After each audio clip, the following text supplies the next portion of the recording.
नमस्ते साथियों, आज के शैक्षिक संवाद के लिए मुख्य जानकारियां, मुख्य बिंदु कौन कौन से हो सकते हैं, उन मुख्य जानकारियों को ही मैंने इस व्हाइट बोर्ड पर लिखकर रखा है। आइए एक एक बिंदु पर हम चर्चा कर लेते हैं। तो जो आज का शैक्षिक संवाद है उसकी विषय वस्तु क्या है, तो उस पर सबसे पहले फोकस कर ले।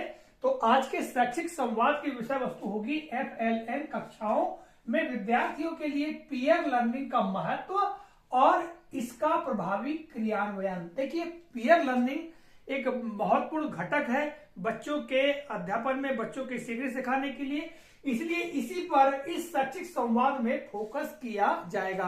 पीयर लर्निंग क्या होती है इसके बारे में आप भलीभांति जानते हैं, ठीक है। तो इसके अंतर्गत ही चर्चा होगी, और यदि कोई कठिनाई आ रही है या समस्या आ रही है या किसी शिक्षक साथी के पास बहुत अच्छे कार्य योजना हो, तो उसको शैक्षिक संवाद के माध्यम से सभी तक पहुंचा करके समस्या को समाधान किया जा सकता है और अपनी समझ को बेहतर किया जा सकता है। दूसरा बिंदु है बातचीत का अनुपात। तो यहां पर देखिएगा अनुपात 30:70।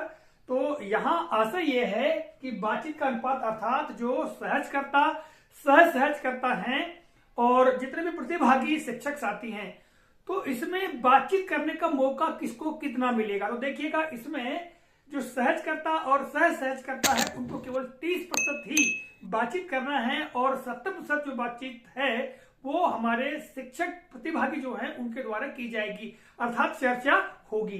तो अधिकतम जो बोलने या बातचीत करने का जो अवसर मिलेगा वो प्रतिभागियों को मिलेगा। सहजकर्ता एवं सहजकर्ता केवल 30% ही बातचीत करेंगे। अगला बिंदु है सामग्री जो लेकर उपस्थित होना है। आज के शैक्षिक संवाद के लिए एक प्रतिभागी को कौन कौन सी सामग्री लेकर उपस्थित होना चाहिए उसके बारे में यहां जानकारी है।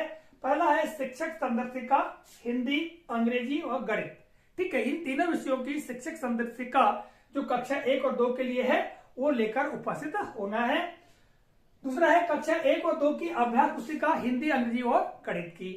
और अगला है डायरी और पेन, अपनी समझ के लिए या जो मुख्य बिंदु है उनको नोट करने के लिए डायरी और पेन लेकर अवश्य ही आना चाहिए। और चौथा यह है कि पिछले शैक्षिक संवाद का पोस्ट वर्क, जो पिछला शैक्षिक संवाद हुआ था वो जिस भी बिंदु पर हुआ था उससे संबंधित अपनी समझ, उसका जो पोस्ट वर्क है उसको लेकर आना है और इस बारे में उस शैक्षिक संवाद में अर्थात आज के शैक्षिक संवाद में प्रदर्शित करना है। चौथा बिंदु है समय पालन, और यह बहुत ही महत्वपूर्ण घटक है।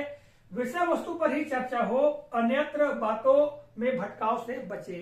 देखिए, शैक्षिक संवाद जो अपराह्न 2 बजे से 5 बजे तक का है, तो समय का अभाव होगा और बहुत कम समय होगा और हर बात के लिए, हर सत्र के लिए समय निर्धारित है। अतः अन्य बातों में भटकाव ना हो, इस बात का विशेष ध्यान रखते हुए विषय वस्तु पर ही चर्चा की जाए और एक निर्धारित समय में ही चर्चा पूर्ण हो जाए, इस बात का ध्यान रखना चाहिए। 5वां बिंदु है कि शैक्षिक संवाद का उद्देश्य। देखिए, जो शैक्षिक संवाद होते हैं या आज की जो शैक्षिक संवाद है इसका क्या उद्देश्य है, तो देखिएगा, पहला है कि अपने शिक्षक अनुभव को साझा करना।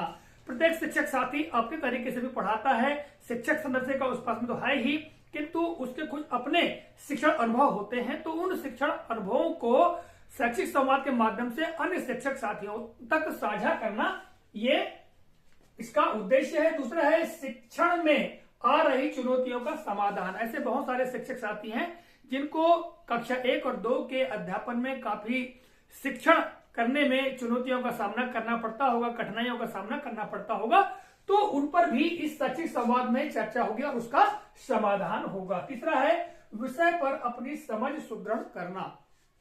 कक्षा 1 और 2 के अध्यापन में जो भी अवधारणाएं हैं उन अवधारणाओं के अध्यापन के लिए किस प्रकार की तकनीकों का प्रयोग करना चाहिए, किस प्रकार से अध्यापन कराना चाहिए, तो उस पर अपनी समझ को बेहतर बनाने का उद्देश्य इस शैक्षिक संवाद का है। देखिएगा, जो शैक्षिक संवाद है उसमें बहुत सारे और भी बिंदु हैं, किंतु जो मुख्य बिंदु, मुख्य बातें जो हैं इस वीडियो के माध्यम से मैंने आप तक प्रेषित करने का प्रयास किया है। आशा करता हूं जानकारी उपयोगी लगी होगी। तो मिलेगा अगले वीडियो में, तब तक के लिए जय हिंद।